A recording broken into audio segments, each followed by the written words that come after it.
Good morning. Today is May 20th in the year 2020. It is a Wednesday, and we are going to be returning to the story of Jacob, a soap opera if ever there was one. We're going to be picking up in chapter 29 of Genesis and going over all the things that Jacob does and the things that happen to him. When Jacob continued on his journey and came to the land of the eastern peoples, there he saw a well in the field with 3 flocks of sheep lying near it, because the flocks were watered from the well. The sun over the mouth of the well was large. When all the flocks were gathered there, the shepherds would roll the stone away from the well's mouth and the water the sheep. When they would turn the stone to its place over the mouth of the well, Jacob asked the shepherds, "My brothers, where are you from?" "We're from Haran," they replied. He said to them, "Do you know Laban, Nahor's grandson?" "Yes, we know him," they answered. Then Jacob asked them, "Is he well?" "Yes, he is," they said, "and here comes his daughter Rachel with the sheep." "Look," he said, "the sun is still high. It is not time for the flocks to be gathered. Water the sheep and take them back to pasture." "We can't," they replied, "until all the flocks are gathered and the stone has been rolled away from the mouth of the well. Then we will water the sheep." While he was still talking with them, Rachel came with her father's sheep, for she was a shepherdess. Jacob saw Rachel, daughter of Laban, his mother's brother, and Laban's sheep. He went over and rolled the stone away from the mouth of the well and watered his uncle's sheep. Jacob kissed Rachel and began to weep aloud. He had told Rachel that he had a relative of her father and the son of Rebekah. So she ran and told her father. As soon as Laban heard the news about Jacob, his sister's son, he hurried to meet him. He embraced him and kissed him and brought him to the home, where Jacob told him all these things. Then Laban said to him, "You are my own flesh and blood." But Jacob had stayed with him for a whole month. Laban said to him, "Just because you are a relative of mine, should you work for me for nothing? Tell me what your wages should be." Now Laban had 2 daughters, the name of the older Leah and the name of the younger Rachel. Leah had weak eyes, but Rachel was lovely in form and beautiful. Jacob was in love with Rachel and said, "I'll work for you for 7 years in return for your younger daughter Rachel." Laban said, "It is better that I give her to you than to some other man. Stay here with me." So Jacob served 7 years to get Rachel, but they seemed like only a few days to him because of his love for her. Jacob said to Laban, "Give me my wife. My time is completed, and I want to lie with her." So Laban brought together all the people of the place and gave a feast. When evening came, he took his daughter Leah and gave her to Jacob, and Jacob lay with her. Laban gave his servant girl Zilpah to his daughter and her maidservant as her maidservant. When morning came, there was Leah.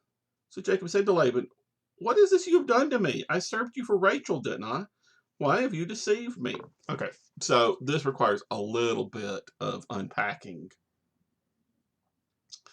Uh, what's going on? I suspect that in the feasting, Laban got Jacob drunk. Surely that is the only way that he would not recognize the girl that he had been 7 years around. That's the only way he would be surprised the next morning. Laban replied, "It's not our custom here to give the younger daughter in marriage before the older one. Finish this daughter's bridal week, and then we will give you the younger one also in return for another 7 years of work." Jacob did so. He finished the week with Leah, and then Laban gave him his daughter Rachel to be his wife. Laban gave his servant girl Bilhah to the daughter Rachel as her maidservant. Jacob lay with Rachel also, and he loved Rachel more than Leah. He worked for Laban another 7 years. So in Laban, Jacob has met his match. Uh, Another tricker. You get the impression that Rebecca's whole family must be like this. She is, her brother is, her son is. They are a tricksy people. When the Lord saw that Leah was not loved, he opened her womb, but Rachel was barren. Leah became pregnant and gave birth to a son. She named him Reuben, for she said, "It is because the Lord has seen my misery. Surely my husband will love me now." Uh, Reuben sounds like the word for he has seen my misery. She conceived again, and when she gave birth to a son, she said, "Because the Lord has heard that I am not loved, he gave me this one too." So she named him Simeon, one who hears. Again, she conceived. When she gave birth to a son, she said, "Now at last my husband will become attached to me because I have borne him 3 sons." So she named him Levi, possibly derived from the word attached. She conceived again, and then she gave birth to a son, and she said, "This time I will praise the Lord." So she named him Judah. Then she stopped having children. Uh, Judah might be related to the word praise. We'd just like to point out there are times when we have relationships and we think, if I just do this one more thing, the other person will love me. If I go just a little bit further, the other person will love me. If I do this one more thing, if I wait just this little bit longer, the other person will love me, or the other person will do what I want. It does not happen. When Rachel saw that she was not bearing Jacob any children, she became jealous of her sister. She said to Jacob, "Give me children or I'll die." Jacob became angry with her and said, "Am I in the place of God, who has kept you from having children?" She said, "Here is Bilhah, my maidservant. Sleep with her so that she can bear children for me, and that through her I too can build a family." Echoes of Sarah. She gave him her servant Bilhah as a wife. Jacob slept with her, and she became pregnant and bore him a son. Rachel said, "God has vindicated me. He has listened to my plea and given me a son." Because of this, she named him Dan. Dan is vindicated, maybe. Rachel's servant Bilhah conceived again and bore Jacob a second son. Rachel said, "I have had a great struggle with my sister, and I have won." So she named him Naphtali. Naphtali means struggle. You don't hear of a lot of children named Naphtali. When Leah saw that she had stopped having children, she took her maidservant Zilpah and gave her to Jacob as his wife. Leah's servant Zilpah bore Jacob a son. Leah said, "What good fortune!" So she named him Gad. Leah's servant Zilpah bore Jacob a second son. Leah said, "How happy I am! The women will call me happy." So she named him Asher. So this becomes a competition. Who can have the most babies and whose servants can have the most babies? During wheat harvest, Reuben went out into the fields and found some mandrake plants, which he brought to his mother Leah. Rachel said to Leah, "Please give me some of your son's mandrakes." She said to him, "Wasn't it enough that you took away my husband? Will you take my son's mandrakes too?" "Very well," Rachel said. "He can sleep with you tonight in return for your son's mandrakes." When Jacob came in from the fields that evening, Leah went out to meet him. "You must sleep with me," she said. "I have hired you with my son's mandrakes." So he slept with her that night. Um, this is a weird story. Mandrakes have been associated with magical practices for a very long time. It is because the root looks often somewhat like a vague shape of a person. That's how they get the name Mandrake. And they are thought in some cultures to produce fertility. In other cultures, they are used as part of a curse. So possibly what Rachel wants here is a fertility drug that she thinks the mandrakes will allow her to produce.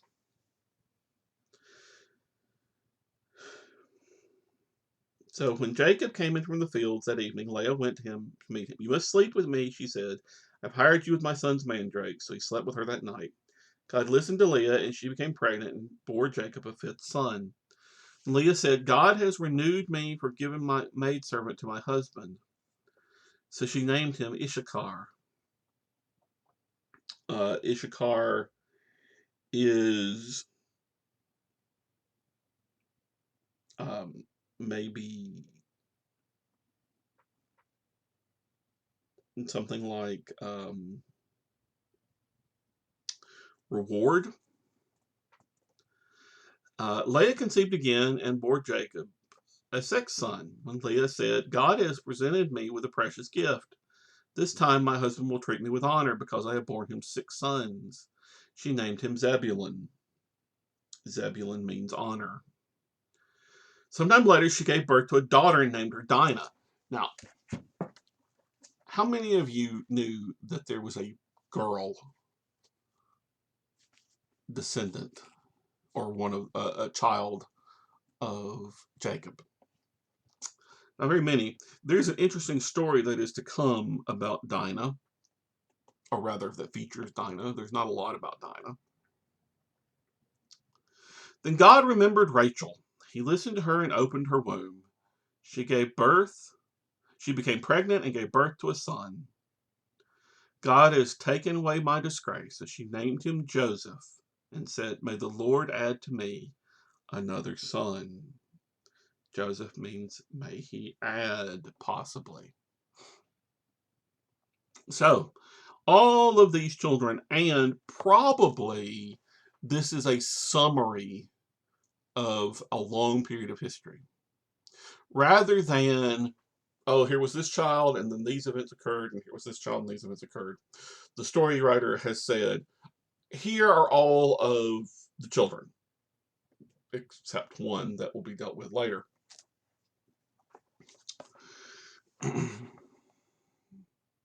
After Rachel gave birth to Joseph, Jacob said to Laban, "Send me on my way so I can go back to my own homeland.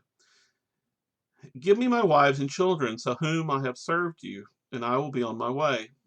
You know how much work I've done for you." Laban said, "If I have found favor in your eyes, please stay.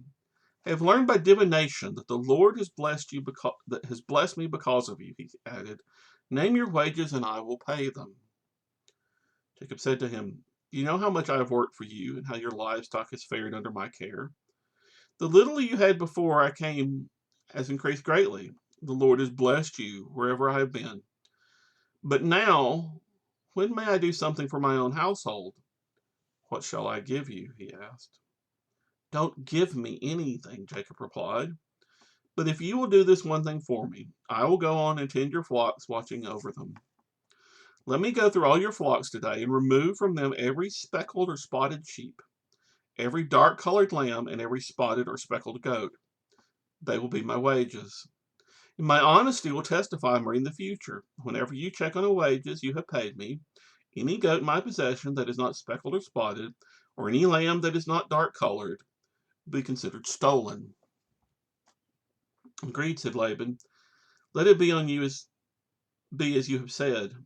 That same day he removed all the male goats that were streaked or spotted, all the speckled or spotted female goats, all that had white on them, and all the dark-colored lambs, and he placed them in the care of his sons. Then he put a 3-day journey between himself and Jacob, while Jacob continued to tend the rest of Laban's flocks. Jacob, however, took fresh-cut branches from poplar, almond, and plane trees, made white stripes on them, by peeling the bark and exposing the white inner wood of the branches. Then he placed the peeled branches in all the watering troughs, so that they would be directly in front of the flocks when they came to drink. When the flocks were in heat and came to drink, they mated in front of the branches, and they bore young that were streaked or speckled or spotted. Okay, Again, this is sympathetic magic. The idea that if uh, that like will produce like, that if he takes branches and makes them striped or spotted, the animals conceiving near them will be speckled or spotted. However, um, we know a little bit about genetics, and we know that perhaps the speckled or spotted ones produced simply speckled or spotted because that was their genetic line.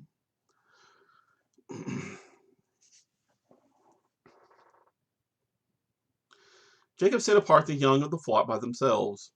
May the rest face the strange and dark-colored animals that belonged to Laban.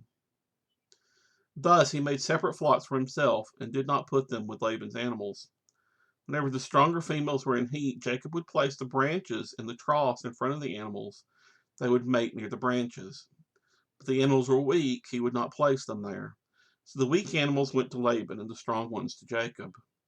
In this way the man grew exceedingly prosperous, and came to his own large flocks, and maidservants and men servants and camels and donkeys. So that's all he's doing, is he's discovered that perhaps the spotted animal, when mated with an unspotted animal, produces spotted animals.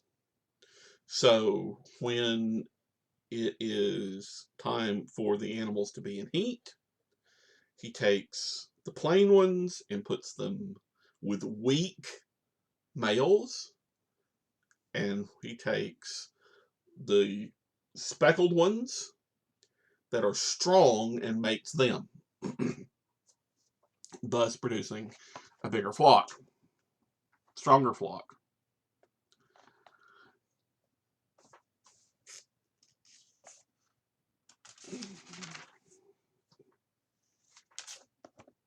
The next chapter, 31, is more interesting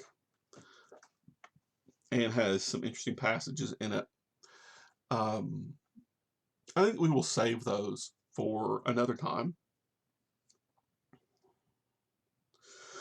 But what we see in Jacob is someone who is struggling to get their way. He uses deception, even tries to use magic to prosper. And eventually he will. But his blessing comes not from his actions, but from Abraham's. It's sometimes our prosperity. Now, let me take that back. More often than not, our prosperity is based on the actions of others. You say, well, I've worked for everything I have, but you were in a position to work for what you have because of someone else. My mother used to say the best thing her father ever did was move out of Bibb County, Alabama. That was the greatest gift he ever gave her. She was able to grow up in a place where there was more opportunity. There were better schools. She worked hard in her life, but she was in a place where she could work hard.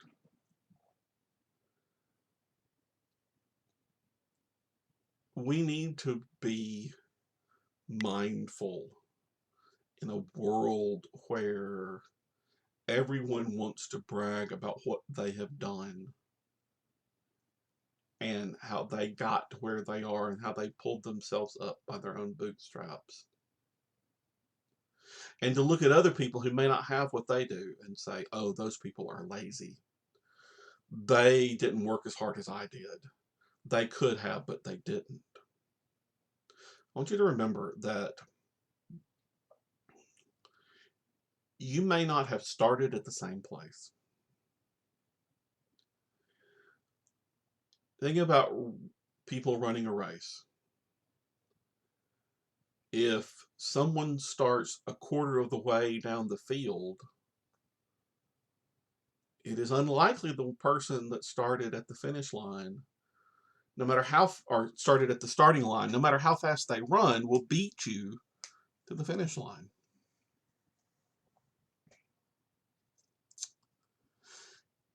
It is good to be humble, and it is good to realize that you have a great deal because of where you have been placed and things that have nothing to do with you. Jacob struggles and schemes, but none of that would have even been possible if Abram had not listened to the voice of God and left Haran in the first place. Think about where you are and where you come from, and may God bless you.